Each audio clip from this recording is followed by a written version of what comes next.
दोस्तों, महान सिकंदर इतिहास का ऐसा राजा था जिसने पूरी दुनिया को जीतने का ख्वाब अपनी आंखों में सजाया और इस सपने को साकार करने के लिए वह ग्रीस से मिस्र, सीरिया, ईरान, अफगानिस्तान और वर्तमान पाकिस्तान को जीतता हुआ व्यास नदी तक आ पहुंचा।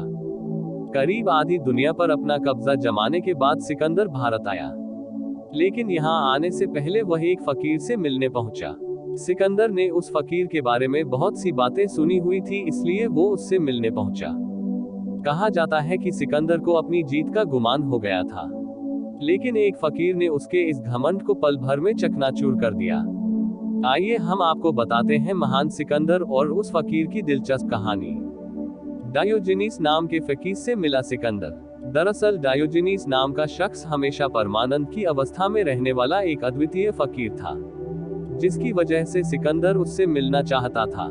जब सिकंदर डायोजनीस नाम के इस फकीर से मिलने पहुंचा तो उस फकीर ने सवाल किया कि तुम कहां जा रहे हो।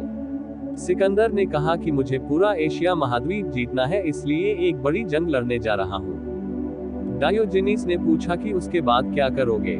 जवाब आया कि सारी दुनिया जीतने के बाद वो आराम करेगा। डायोजनीस ने हंसते हुए कहा कि जो आराम तुम इतने दिनों बाद करोगे वह तो मैं अभी कर रहा हूं। अगर तुम्हें आराम ही करना है तो फिर इसके लिए इतना कष्ट उठाने की क्या जरूरत है। फकीर ने किया सिकंदर के अहंकार को खत्म। बताया जाता है कि जब सिकंदर की उस फकीर से मुलाकात हुई थी तब फकीर उसे देखकर हंसने लगा, जो सिकंदर को रास नहीं आया। सिकंदर ने गुस्से में आग बबूला होते हुए फकीर से कहा कि शायद तुम मुझे नहीं जानते हो या फिर तुम्हारी मौत आए है। पूरी दुनिया को जीतने वाला मैं महान सिकंदर हूँ। सिकंदर की यह बात सुनकर फकीर और जोर से हंसने लगा और कहने लगा कि तुम मुझे महान नहीं बल्कि दीन दरिद्र लगते हो। भले ही तुमने पूरी दुनिया को जीत लिया है, लेकिन तुम अभी भी एक साधारण मनुष्य ही हो। अगर तुम सच में महान हो तो मेरी एक बात का जवाब दो।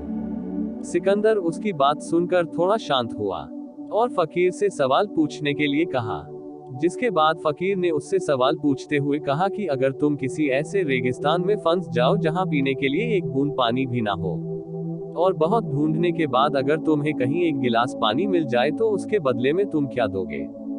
थोड़ी देर सोचने के बाद सिकंदर ने जवाब दिया कि वो एक गिलास पानी के बदले अपना आधा राज्य दे देगा। फकीर ने फिर पूछा कि अगर आधे राज्य के बदले में भी एक गिलास पानी नहीं मिला तो क्या करोगे। जवाब में सिकंदर ने कहा कि ऐसी हालत में मैं अपना पूरा राज्य दे दूंगा। सिकंदर का जवाब सुनकर पहले तो वो फकीर हंसा, फिर उसने कहा कि अगर तुम्हारे पूरे राज्य की कीमत सिर्फ एक गिलास पानी है तो फिर तुम्हें अपनी महानता पर इतना अभिमान क्यों है। गौरतलब है कि फकीर डायोजनीस के मुंह से इस कड़वी हकीकत को जानने के बाद सिकंदर का सारा अभिमान पल भर में चूर चूर हो गया और वो शर्मिंदा होते हुए उस फकीर के चरणों में नतमस्तक हो गया।